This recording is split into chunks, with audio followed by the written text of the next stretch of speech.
नमस्कार साथियों।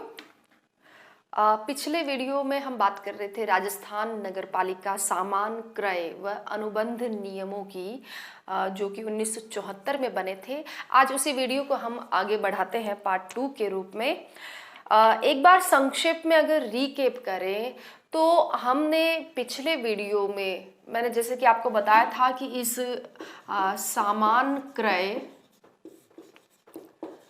व अनुबंध नियम 1974 जो हम पढ़ रहे थे, इसमें मैंने चर्चा की थी पिछले वीडियो में। टोटल 17 नियम है और पिछले वीडियो में हम 1 से लेकर 7 तक के जो रूल्स थे वो देख चुके थे। आज हम इससे आगे की जो है रूल्स हैं उनको हम पढ़ेंगे, समझने की कोशिश करेंगे। लेकिन एक बार वहाँ आगे बढ़ने से पहले संक्षेप में इनका रिकेप करते हैं। बहुत ही संक्षेप में ही बात करूंगी। जो नियम 1 था वो ये था कि संक्षिप्त नाम क्या होगा, प्रसार कहाँ होगा या कब वो प्रारंभ हुआ। तो संक्षिप्त नाम था, हमने देख लिया था, राजस्थान नगरपालिका सामान क्रय व अनुबंध नियम 1974 था, जो कि कब लागू हुआ, जब गजट नोटिफिकेशन हुआ उसके ठीक 1 माह की तारीख के बाद। गजट नोटिफिकेशन हमने अच्छी तरह से कल याद कर लिया था, 16 फरवरी 1974 में हुआ था और उसके ठीक 1 माह बाद यानी 16 मार्च 75 कर देंगे, 16 मार्च 1975 को यह जो नियम थे वो लागू हो गए थे। उसके बाद में हमने दूसरा जो नियम पढ़ा था वो था पारिभाषिक शब्दों का। 3 पारिभाषिक शब्द हमने देखे थे। पहला था बोर्ड, बोर्ड से हमारा तात्पर्य था कि नगर परिषद, और फिर हमने देखा था कि क्रय अधिकारी या मांगकर्ता, क्रय अधिकारी या मांगकर्ता, जिससे नियम में तात्पर्य होगा कि कार्यपालक से।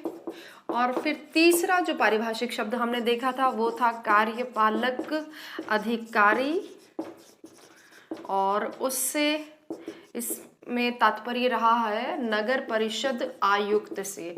तो ये हमारा नियम नंबर 2 था जो हमने पढ़ लिया था। इसके बाद में था नियम नंबर 3। नियम नंबर 3 में हमने देखा था कि कोई भी सामान क्रय करने या कोई भी कार्य निष्पादन करने के लिए निविदा आमंत्रित की जाएगी, यानी निविदा द्वारा सामान या कार्य निष्पादन, ठीक है, निविदा द्वारा यानी निविदा के आमंत्रण द्वारा कोई भी सामान या कार्य निष्पादन किया जाएगा।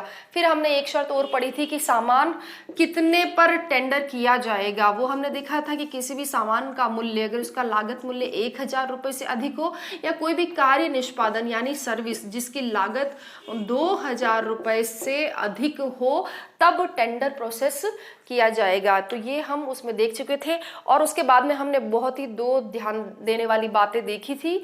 वो ये थी कि ये जो पूरी प्रोसेस होगी टेंडर की वो इन्हीं में ही आगे आने वाले नियम 14 नंबर नियम जो है उसके अधीन कार्यवाही ये की जाएगी।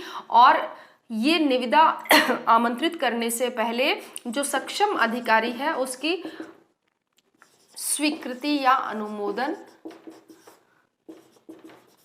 लिया जाएगा। तो ये था हमारा नियम 3 जो हम पढ़ चुके थे। मैं मानकर चलती हूँ कि आपको समझ में भी आया होगा और याद भी हो गया होगा। जिन लोगों ने पहले से ही अपना कोर्स कंप्लीट कर लिया है, ये जो नियम है पढ़ लिए हैं, तो आप मेरे साथ में अपना रिवीजन कर सकते हैं। इसके बाद में हमने पढ़ा था नियम संख्या 4। नियम 4 जो था वो किसी भी निविदा के लिए समय सीमा के बारे में बात कर रहा था, यानी उसमें मूल्यों के अनुसार एक तरफ मूल्य थे और दूसरी तरफ मूल्यों के अनुसार समय सारणी जो थी, समय की सीमा थी वो निर्धारित की गई थी। अगर हम बात कर ले, हमने बात की भी थी कि 1 लाख तक की अगर कोई निविदा कर रहे हैं तो उसके लिए 7 दिन का समय रहेगा। 1 से 10 लाख तक की अगर कोई निविदा है तो उसके लिए 10 दिन का, और अगर 10 लाख से 1 करोड़ तक की निविदा है तो उसके लिए 15 दिन का समय, और 1 करोड़ से अधिक की है तो उसके लिए 30 दिन का समय निर्धारित किया गया था। और फिर हमने एक बात और यहाँ पर नोट की थी, वो ये थी कि कि ये जो समय था, ये जो समय की सीमा थी, वो कब से प्रारंभ मानी जाएगी। तो हमने ये ध्यान रख लिया था कि जिस दिन से निविदा का अखबार में प्रकाशन होता है, समाचार पत्र में जिस दिन से प्रकाशन होता है, उस दिन से इस समय की गिनती की जाएगी। तो ये था। और फिर एक साथ में ही ये बात भी हमने पढ़ी थी कि ये जो समय दिया हुआ है उसमें कुछ कटौती भी की जा सकती है। वो कटौती जो थी वो अधिकतम 24 घंटे की कटौती की जा सकती थी। और ये कटौती कौन करेगा? ये जो एक समिति बनी हुई थी, जैसे मैंने बताया था, अगर नगर पालिका बोर्ड के मामले में देखें तो एसडीएम या उसके द्वारा ऑथोराइज्ड व्यक्ति, तो ये इसमें कटौती कर सकते हैं। कटौती का रीजन क्या होगा? कोई इमरजेंसी नेचर या फिर ऐसा कि कोई लोक निर्माण का कार्य हो, तो वहां पर इस समय सीमा में मात्र 1 दिन की 24 घंटे की कटौती की जा सकती है। तो ये था नियम 4। इसके बाद में हम बात करते हैं नियम 5 की। तो नियम 5 हमें ये बताता है कि कभी भी अगर आपने कोई निविदा आमंत्रित की है तो किसी कारण से अथवा अपर्याप्त संख्या में अगर निविदाएं प्राप्त होती है, आपने निविदाएं बुलाई लेकिन उतना रिस्पॉन्स नहीं आया, तो अब क्या किया जाए? तो उस स्थिति में ये नियम 5 ये कहता है कि नए सिरे से अपर्याप्त मात्रा में निविदा प्राप्त होने पर नए सिरे से निविदाएं आमंत्रित की जाएगी। और इसके साथ ही हमने देख लिया था कि नियम आगे ये भी कहता है कि इस बार ज्यादा से ज्यादा निविदादाताओं के नोटिस में लाया जाएगा ताकि एक प्रॉपर रिस्पॉन्स आ सके। तो ये था नियम 5। आगे बढ़ते हैं। मैं थोड़ा सा फास्ट बढ़ रही हूँ क्योंकि मुझे आगे के भी आपको नियम पूरे करवाने हैं। नियम जो 6 था, संक्षेप में उसे देखते हैं। नियम 6 हमें बताता है कि कोई भी टेंडर की जो प्रोसेस है वो किस प्रकार से की जा सकती है, उसके करने के तरीके या प्रकार क्या है। तो हमने ये देखा था कि निविदा 3 प्रकार से की जा सकती है। पहला था एकल निविदा, दूसरा था विज्ञापन निविदा, और तीसरा जो था वो था सीमित निविदा। हमने देखा था एकल निविदा यानी केवल एक ही फर्म को निमंत्रण दिया जाएगा, राशि कम 1000 रुपए से अधिक। अगर उस सामान की लागत है 1000 रुपए से अधिक तो एकल निविदा की जाएगी। और विज्ञापन, या हमने देखा था कि इसे खुली या ओपन बिडिंग भी कह सकते हैं, तो ये जब उसका मूल्य 5000 रुपए से अधिक हो तो विज्ञापन द्वारा निविदा आमंत्रित की जाएगी। सीमित निविदा में कुछ लिमिटेड फर्म्स को ही इसके लिए आमंत्रित किया जाएगा। लिमिटेड फर्म्स कैसे डिसाइड करेंगे? तो उसकी एक सूची क्रय अधिकारी के पास में होती है। वो अच्छी साख वाली फर्मों की सूची बनाकर रखता है। तो ऐसी जो फर्म्स हैं उनको सीमित निविदा के द्वारा आमंत्रित किया जाता है और वहां पर जो राशि है वो 10,000 रुपए से अधिक होनी चाहिए। तो ये थी 3 तरह की निविदाएं।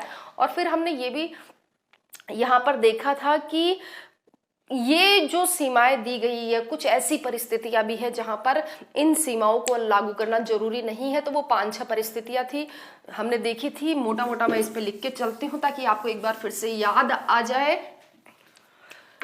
वो हमने देखी थी कि किन परिस्थितियों में छूट रहेगी या कहां पर ये लागू नहीं होगी। तो पहला हमने देखा कि स्वत्व अधिकार वाला अगर कोई माल है, जहां पर बात स्वत्व अधिकार की हो यानी प्रॉपराइटरी नेचर की अगर वो वस्तुएं हैं तो उनको हम वहां से खरीद सकते हैं। फिर हमने देखा था कि अगर रजिस्टर्ड विनिर्माताओं से अगर परचेजिंग की जा रही है तब भी वहां पर उन परिस्थितियों को लागू करना आवश्यक नहीं है। तीसरा हमने देखा था कि कुछ ऐसी संस्थाएं हैं, मैंने आपको पिछले वीडियोस में उन संस्थाओं के नाम भी गिनाए थे, जैसे कि खादी भंडार था, राजस्थान कृषि व उद्योग नियम था, राजस्थान लघु उद्योग नियम था, राजस्थान हथकरघा बोर्ड था, इसी तरह से सहकारी बुनकर संघ था। तो ये कुछ जो संस्थाएं हैं उनसे हम डायरेक्ट भी परचेज कर सकते हैं, लेकिन हमें एक चीज ध्यान रखनी होगी कि उनसे इस आशय का प्रमाण पत्र हम जरूर लेंगे जिससे ये पता चल रहा है कि वो जो वस्तुएं हम खरीद रहे हैं वो उन संस्थाओं द्वारा स्वनिर्मित है। तो संस्थाएं, मैं यहाँ पर उनका नाम नहीं लिखूंगी, मैं बता दिया है यहाँ पे, संस्थाएं उनसे डायरेक्ट सीधे हम क्रय कर सकते हैं। चौथा बिंदु जो था वो हमने देखा था कि अगर कोई मोटर व्हीकल के पुर्जे जो छुटपुट होते हैं 1000 रुपए तक का उन पर अगर व्यय हो तो वो भी डायरेक्ट एक ऑथोराइज्ड डीलर से खरीदे जा सकते हैं। और इसके साथ ही, तो मैं यहाँ प्राधिकृत डीलर कह लेती हूँ, और इसके साथ ही हमने देखा था कि अगर राज्य सरकार खुद अगर उसमें छूट देती है निविदा के आमंत्रण में तब भी, या फिर अगर किसी स्कीम के तहत उस सामान को प्रमोट करने के लिए अगर उसका क्रय किया जा रहा तो इन परिस्थितियों में नियम 6 में जो वर्णित ऊपर वर्णित जो सीमाएं अभी पहले हमने देखी थी उनको लागू करने की आवश्यकता नहीं है। तो इस तरह से ये कुछ परिस्थितियां थी। नियम 6 यहाँ पूरा होता है। बात करती हूँ नियम 7 पर। नियम 7 बहुत ही सीधा सिंपल था। जो हमने देखा था कि ब्लैक लिस्टिंग के बारे में बता रहा था, अगर कोई भी सप्लायर आपको घटिया माल या घटिया सर्विस प्रोवाइड करता है तो उसे इस नियम के तहत ब्लैक लिस्ट किया जा सकता है ताकि वो भविष्य में कभी किसी निविदा में भाग नहीं ले सके। तो इस तरह से नियम 7 भी यहाँ पूरा होता है। अब तक हमने ये नियम देख लिए थे, नियम 1 से 7। अब इससे आगे की चर्चा, आगे की बात हम शुरू करते हैं। तो अब बात करते हैं हम नियम 8 के बारे में। नियम 8, नियम 8 जो है वो सामान क्रय करने के बारे में जो प्रक्रिया अपनाई जाएगी। पहले तो हमें यह ध्यान देने वाली बात यह है कि सामान क्रय कौन करेगा? क्रय अधिकारी। क्रय अधिकारी द्वारा सामान क्रय करने की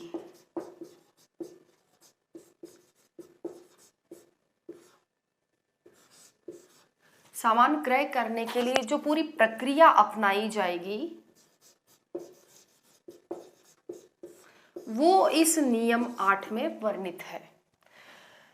अब इसमें उसके लिए सबसे पहले वो करेगा क्या क्रय अधिकारी, तो उसको हम स्टेप बाय स्टेप समझते हैं कि सबसे पहले क्रय अधिकारी उस सामान को खरीदते वक्त सैंपल लेगा, उसके नमूने चेक करेगा। बड़ी वाजिब सी सीधी सी बात है। आप और हम भी अगर कोई भी सामान खरीदते हैं तो पहले उसका सैंपल चेक करते हैं, उसको चेक करते हैं वो सही है या नहीं।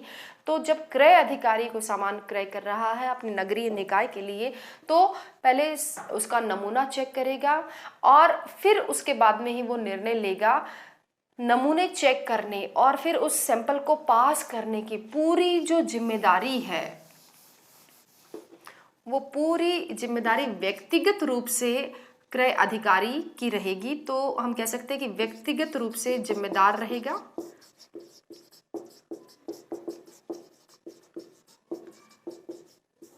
ठीक है, और नमूने जांचेगा।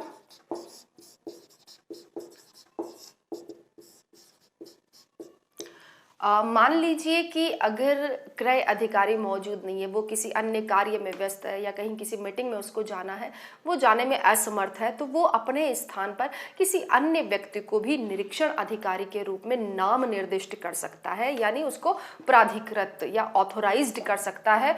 तो आगे हम लिख सकते हैं कि अगर वह नहीं है तो निरीक्षण अधिकारी को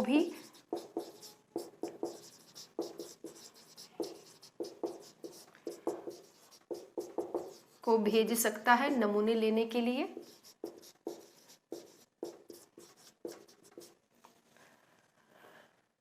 लेकिन फिर भी यहाँ पर एक बात ध्यान देने योग्य है कि भले निरीक्षण अधिकारी चला जाए लेकिन निरीक्षण अधिकारी भी क्या करेगा कि वो देखाएगा, नमूने लेगा, लेकिन उनको पास करने का अधिकार निरीक्षण अधिकारी का नहीं है। नमूने को पास करने के लिए व्यक्तिगत रूप से जिम्मेदार जो है वो है क्रय अधिकारी है। तो फिर निरीक्षण अधिकारी क्या करेगा? निरीक्षण अधिकारी नमूनों की जांच के बाद उनकी टिप्पणी अपनी अनुशंसा के साथ में भेज सकता है कि वो स्वीकृत करने योग्य है या नहीं है। क्रय अधिकारी या उसकी अभाव में निरीक्षण अधिकारी जो है वो सामान कितने नमूने लेगा, यहाँ पर एक यह भी बिंदु ध्यान देने योग्य है। तो वो कम से कम 10% है ना, 10% नमूने चेक करेगा। कोई भी सामान, चाहे कितनी भी सामान की उसकी क्वांटिटी हो, उसका कम से कम 10% नमूनों की जांच बहुत ही आवश्यक है।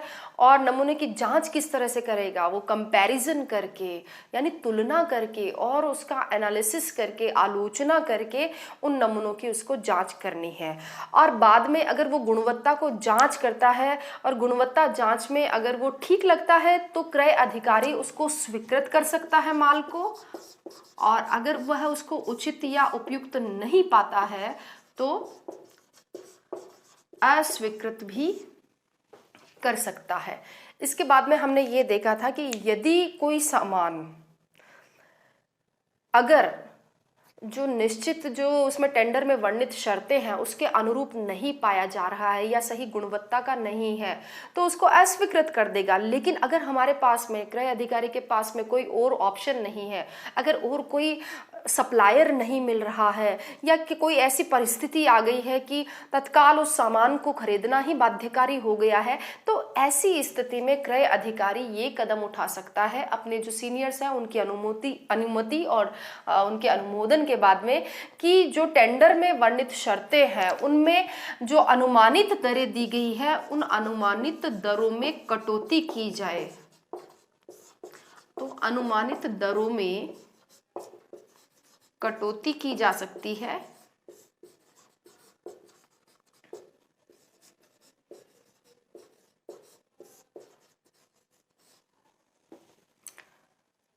तो इस तरह से ये पूरी प्रक्रिया अपनाई जाएगी और अनुमानित दरों में कटौती करने के बाद में वो उसको स्वीकार कर लेगा। और स्वीकार करने का ये तो एक विशेष परिस्थिति हो गई है, लेकिन अगर वह स्वीकृत करता है या अस्वीकृत करता है, सामान्य परिस्थितियों की अगर बात हो तो उसे अपना डिसीजन, वैसे भी विशेष परिस्थिति में भी अपना डिसीजन जो है वो 7 दिन के अंदर ही उसको अपना निर्णय बताना होगा, स्वीकृति है या अस्वीकृति है। इससे ज़्यादा वो लिंगर ऑन नहीं कर सकता है। उसके लिए 7 दिवस की समय सीमा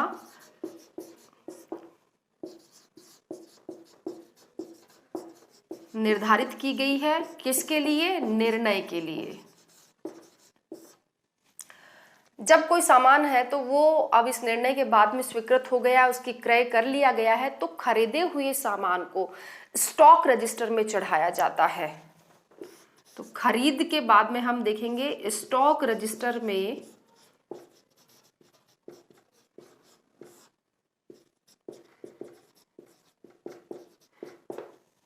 उसकी एंट्री कर दी जाती है कि जो फला फला सामान है वो कब खरीदा गया, क्या टेंडर था, तो जो भी उसकी जो एंट्रीज है, प्रविष्टियां हैं, वो पूरी करते हुए स्टॉक रजिस्टर में चढ़ा दिया जाता है। अब ये जो स्टॉक रजिस्टर है उसका फाइनेंस कमेटी है, जो बोर्ड की फाइनेंस कमेटी होती है, वो अधिनियम की धारा 283 के अधीन कभी भी इस रजिस्टर की रिकॉर्ड्स की जांच कर सकती है। तो इस तरह से ये जो नियम 8 है वो पूरा हो जाता है। मुझे लगता है कि आपको समझ में आया होगा, नहीं तो एक बार मैं फिर से एक फास्ट आपको बता देती हूँ कि नियम 8 है वो ये कहता है कि एक क्रय अधिकारी होगा, ठीक है, वो किसी भी सामान को खरीदते वक्त उसका सैंपल चेक करेगा। सैंपल चेकिंग के लिए वो खुद व्यक्तिगत रूप से जिम्मेदार होगा। मान लीजिए कि वो वहां पर उपस्थित नहीं है या कहीं व्यस्त है तो वह अपने स्थान पर किसी निरीक्षण अधिकारी को भी नियुक्त करके भेज सकता है, जो नमूने जांचेगा। नमूनों की जांच कैसे करेगा? तुलना से, आलोचना से, और उसके बाद में अगर निरीक्षण अधिकारी जांच कर रहा है तो वो अपनी टिप्पणी अनुशंसा के साथ में क्रय अधिकारी को भेज देगा और खुद क्रय अधिकारी ही अगर जांच कर रहा है तो वो अपना जो स्वीकृत या अस्वीकृति का जो आदेश है वो 7 दिवस की समय सीमा के भीतर देगा। वो जो जितने नमूने चेक कर रहा है वो 10% नमूने चेक कर सकता है, चाहे तो इससे ज्यादा भी कर सकता है।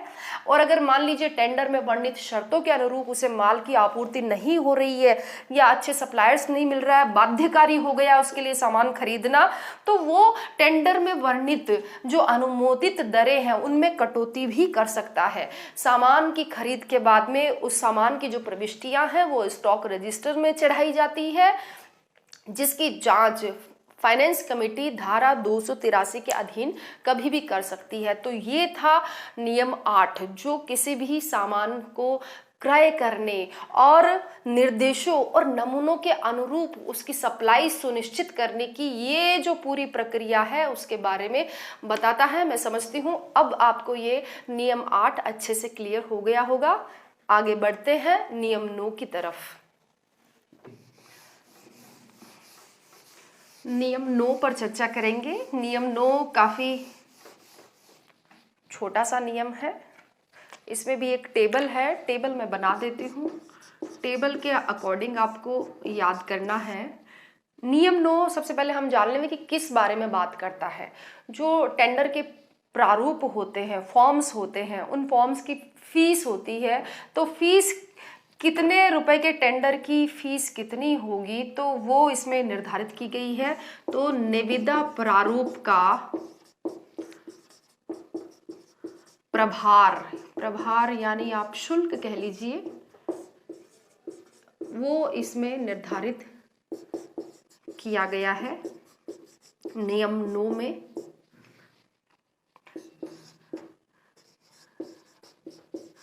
दस हजार से 1 लाख तक,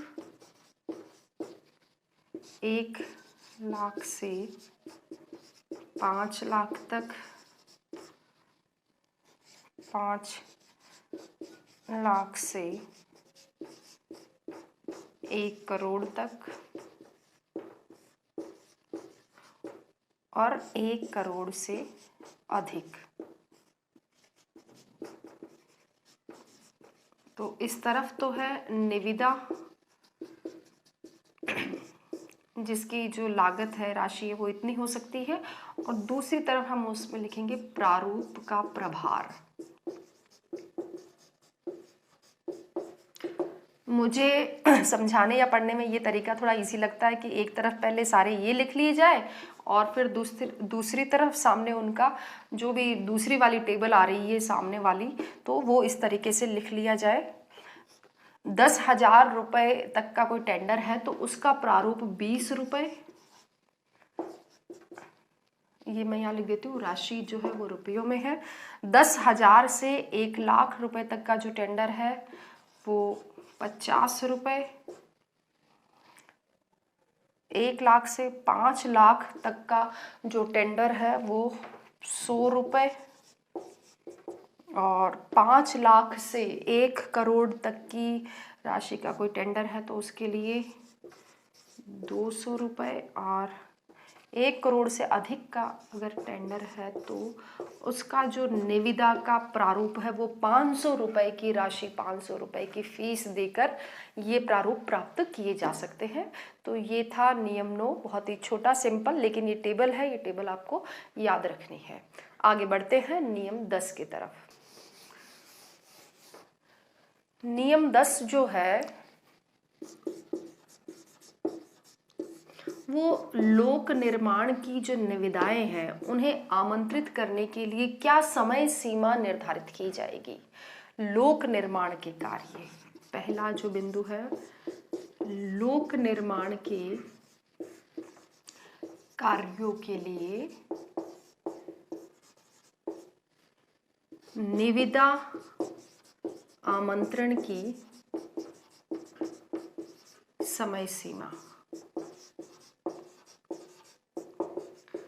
क्या निर्धारित की जाएगी वो इस नियम 10 में बताया गया है। इसमें निविदा की राशि के अनुसार ही समय सीमा निर्धारित की गई है कि भाई इतनी राशि में इतना समय होना चाहिए। राशि इधर मैं लिख देती हूँ, राशि, और इस तरफ उसकी समय सीमा। यहाँ एक बात थोड़ी सी ध्यान देने वाली है, और वो ये है कि ये जो वर्गीकरण हम अभी देखेंगे टेबल में, वो हम पहले भी एक नियम में अभी पढ़ चुके हैं। आप याद करके थोड़ा सोचिएगा कि वो कौन सा वाला नियम था। 1 लाख तक की राशि, 1 से 10 लाख तक, यहाँ 1 लाख समझे, 1 लाख से 10 लाख तक, 10 लाख से 1 करोड़, और अंतिम है 1 करोड़ से अधिक का कोई टेंडर है, निविदा है, तो उसके लिए एक समय सीमा निर्धारित की गई है। 1 लाख तक का टेंडर है तो उसके लिए 7 दिन का समय, 1 लाख से 10 लाख तक के टेंडर के लिए 10 दिन का समय, 10 लाख से 1 करोड़ तक के टेंडर के लिए 15 दिन का समय, और 1 करोड़ से अधिक का कोई टेंडर है तो उसके लिए 30 दिन की समय सीमा, एक टाइम लिमिटेशन है जो सेट की गई है। मैं बता देती हूँ, हम नियम नंबर 4 में भी यही सेम टेबल, यही सेम बात हम वहाँ भी पढ़ चुके हैं, तो यहाँ पर केवल उसका रिपीटिशन है। और यहाँ पर एक बात हमने और नियम 4 में जो पढ़ी थी वो मैं आपको वापस याद दिलाऊं कि ये जो समय सीमा है उसकी गणना कब से होगी, यानी कब से ये समय सीमा है जो प्रारंभ मानी जाएगी, तो वो हमने पढ़ा था या हमने समझा था कि समाचार पत्र में जिस दिन इस टेंडर का प्रकाशन होता है उस दिन से, जिस दिन में समाचार पत्र में प्रकाशन हो जाता है उस दिन से ये समय सीमा की गिनती मानी जाएगी। अब जो नियम 10 है उसमें एक अलग से जो बात आती है, जो विशेष बात आती है वो ये है कि कुछ मामले, किस तरह के मामले, जैसे कि बाढ़ नियंत्रण और अकाल राहत के तहत अगर मरम्मत का कार्य किया जा रहा है या सिंचाई से जुड़े मामले हैं, तो वहाँ पर अगर पूर्व स्वीकृति लेकर, किन से, जो सक्षम अधिकारी है, अगर उनसे स्वीकृति लेकर बिना इसके जो टाइम लिमिट है वो पूरी टाइम लिमिट फॉलो किए बगैर, यानी उसमें कुछ कटौती करके और फिर शॉर्ट नोटिस देकर तुरंत कार्रवाई करवाई जा सकती है और समय सीमा में कटौती भी की जा सकती है। तो इसको हम इस तरह से समझ सकते हैं। ये बिंदु तो हमारा हो गया था, इसलिए मैं इसको मिटाते हुए लिख सकती हूँ कि अकाल राहत में मरम्मत हो गई है या सिंचाई के कोई मामले हैं या फिर बाढ़ नियंत्रण है या अन्य कोई आपात स्थिति है, तो तुरंत कार्रवाई के लिए शॉर्ट नोटिस देकर समय में कटौती की जा सकती है। उसके लिए जो सक्षम अधिकारी होंगे स्वीकृति देने वाले, तो वो होंगे जिलाधीश यानी कलेक्टर व डिप्टी डायरेक्टर, कलेक्टर या डिप्टी डायरेक्टर, मैं बाकी जगह या कर देती हूँ इसको, कलेक्टर या डिप्टी डायरेक्टर इसकी परमिशन लेके इस समय में कटौती की जा सकती है। समय में कटौती अधिकतम कितने दिन की होगी, तो मान लीजिए जैसे 1 करोड़ से अधिक का टेंडर है तो उसमें 10 दिन की कटौती की जा सकती है। 10 दिन की कटौती, इसका मतलब 20 दिन रह गए। जो 10 लाख से 1 करोड़ तक का जो टेंडर है उसमें 15 दिन का समय निर्धारित किया गया है, इसमें 5 दिन की कटौती करके देखा तो 10 दिन रह गए, तो 10 दिन रह गए, 5 दिन की कटौती कर दी गई है। जो 10 दिन का ही टेंडर है उसमें कोई कटौती नहीं की जाएगी, जो 7 दिन का ही टेंडर है उसमें कोई कटौती नहीं की जाएगी। तो इस तरह से नियम 10 जो है वो आपको क्लियर हो गया होगा। आगे बढ़ते हैं नियम 11 की तरफ। नियम 11, नियम 11 ये बताता है कि ऐसे कार्य या ऐसे संकर्म जिनका अनुमानित व्यय है वो 2000 रुपए से अधिक हो तो किस तरह से उनको अमल में लाया जाएगा। तो ऐसे संकर्म या ऐसे कार्य जिनकी लागत 2000 रुपए से अधिक हो, तब क्रय अधिकारी क्या करेगा? क्रय अधिकारी ठेकेदार से बातचीत करेगा। बातचीत में क्या कहेगा कि वो जो बीएसआर है, बीएसआर मतलब बेसिक शेड्यूल्स ऑफ रेट्स बनी हुई है, यानी प्रचलित दरें, ये सार्वजनिक निर्माण विभाग द्वारा तैयार की जाती है। तो बीएसआर कौन सी? पीडब्ल्यूडी की बीएसआर,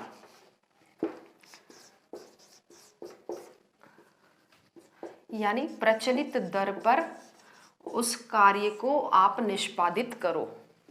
प्रचलित दर पर कार्य निष्पादन।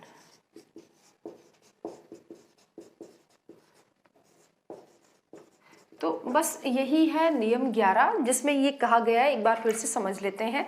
ऐसे कार्य या ऐसे संकर्म जिनकी अनुमानित जो लागत है वो 2000 रुपए से अधिक हो तो क्रय अधिकारी ठेकेदार से बातचीत करेगा और उसे ये कहेगा जो पीडब्ल्यूडी वाली बीएसआर है, यानी जो प्रचलित रेट्स है, उसके ऊपर ही आप इस कार्य का संपादन कीजिए। तो ये नियम 11 में बताया गया था। इसके साथ ही नियम 11 में एक और महत्वपूर्ण बात है, वो भी इसमें बताई गई है कि कौन से अखबार में निविदा प्रकाशित की जाएगी और उसका क्या वर्गीकरण है, किस प्रकार से वो वर्गीकरण किया गया है, वो भी इस नियम 11 में बताया गया है। नियम 11 जो है उसमें आगे बताया गया है कि कौन सा जो निविदा है, कौन सी जो निविदा है वो किस समाचार पत्र में प्रकाशित होगी। यानी एक तरफ तो निविदा की राशि तय की गई है कि भाई इतनी राशि की अगर वो निविदा है तो वो इस लेवल के समाचार पत्र में प्रकाशित होगी। तो मैं दूसरी तरफ प्रचार का जो तरीका है, यानी किस लेवल का प्रचार है, वो लिख देती हूँ और ये एक टेबल हम ड्रॉ करते हैं। एक तरफ राशि है 20,000 रुपए तक की कोई निविदा है, पहला। दूसरा ये है कि 20,000 से अधिक किंतु 10 लाख तक की अगर निविदा हो तो वो कहाँ प्रकाशित होगी। और तीसरा है 10 लाख से अधिक।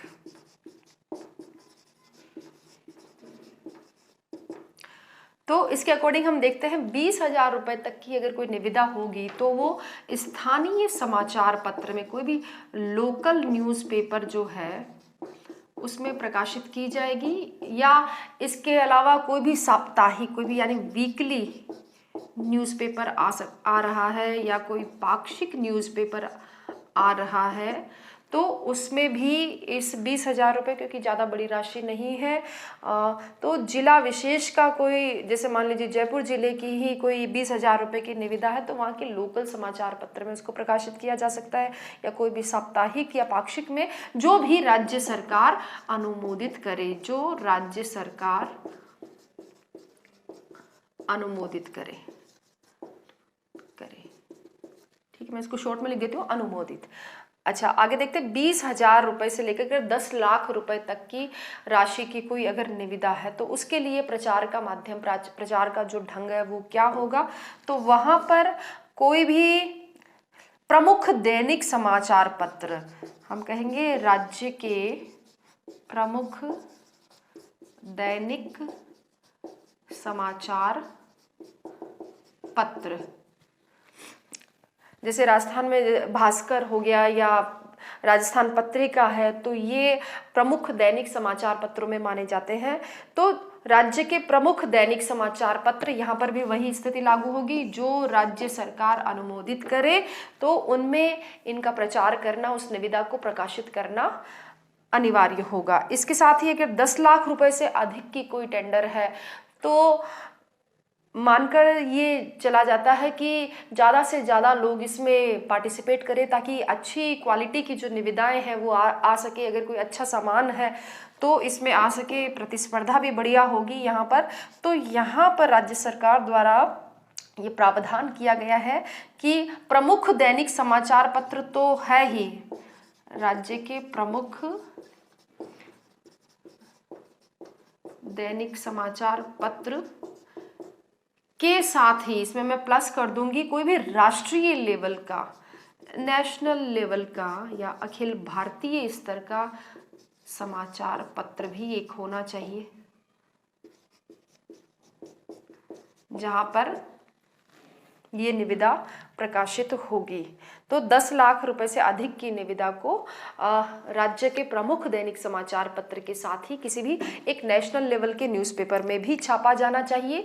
तो यहीं पर ही ये नियम 11 समाप्त होता है, जिसमें पहली बात, 2 बातें थी। पहली बात तो ये थी कि ऐसे संकर्म या ऐसे कार्य जिनकी लागत 2000 रुपए से अधिक हो तो क्रय अधिकारी ठेकेदार से बातचीत करके उस कार्य का निष्पादन बीएसआर जो प्रचलित रेट्स है उस पर करवाएगा। और दूसरा जो बिंदु ये था वो बताता है कि इस राशि का 20,000 रुपए से तक की राशि का स्थानीय समाचार पत्र में या किसी वीकली या पाक्षिक समाचार पत्र में, और 20,000 से अधिक की धनराशि की निविदा है और 10 लाख रुपए तक की है तो राज्य के प्रमुख दैनिक समाचार पत्र में, और 10 लाख से अधिक की कोई निविदा है तो वह राज्य के साथ ही एक नेशनल लेवल के न्यूज़पेपर में भी छपनी चाहिए। तो नियम 11 यहीं पर पूरा होता है।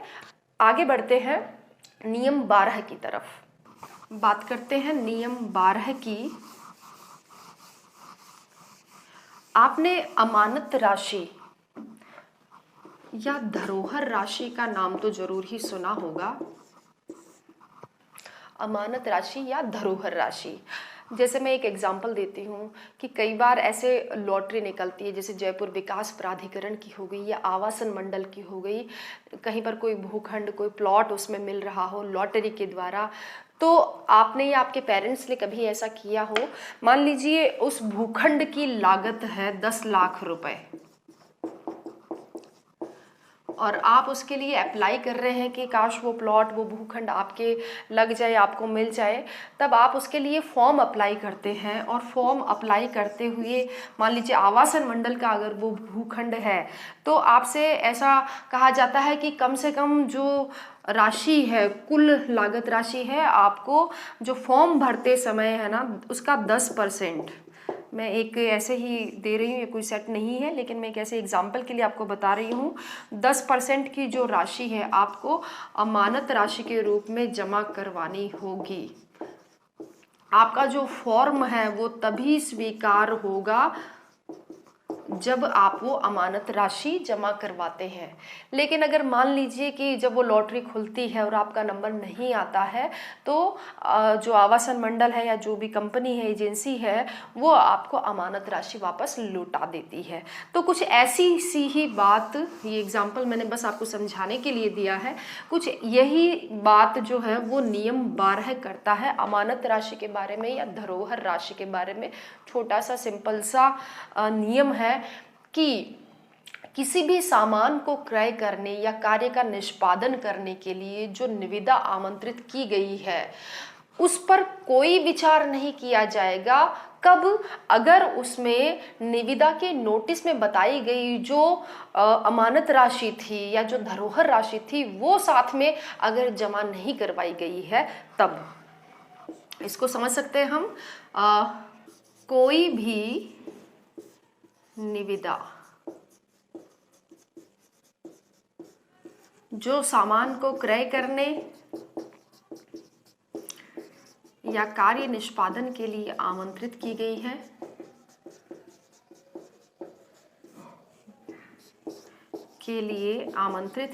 है,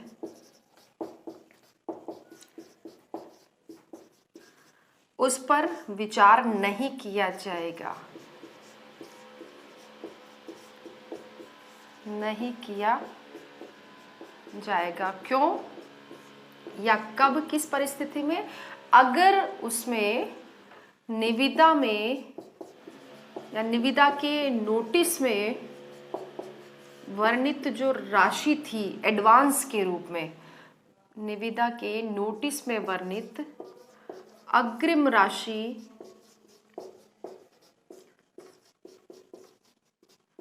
जमा न हो। तो अगर निविदा के नोटिस में वर्णित जो अग्रिम राशि थी, आप अग्रिम कह सकते हैं, अगर अमानत राशि हो, धरोहर राशि हो, या अर्नेस्ट मनी भी इसको कह सकते हैं, अर्नेस्ट मनी, अगर ये जमा नहीं करवाई गई है तो उस निविदा पर विचार नहीं किया जाएगा। बस इतनी छोटी सी ही है ये, छोटा सा है ये नियम 12। तो आज हमने ये देखे हैं नियम 8 से लेकर नियम 12 तक आपके यहाँ पर पूरे होते हैं। अब जो हमारे हैं 1 से लेकर 7 पहले पूरे हो चुके थे। आज हमने 1 से लेकर 7 तक का संक्षिप्त रिवीजन किया और उसके बाद में हमने देखा नियम 8 से लेकर नियम 12 तक। फिलहाल इसको मैं यहीं पर समाप्त करती हूँ और आपको शुभकामनाएं देती हूँ, और मैं मानकर चलती हूँ कि आप इन सभी नियमों को मेरे साथ साथ ही याद करते जाएंगे।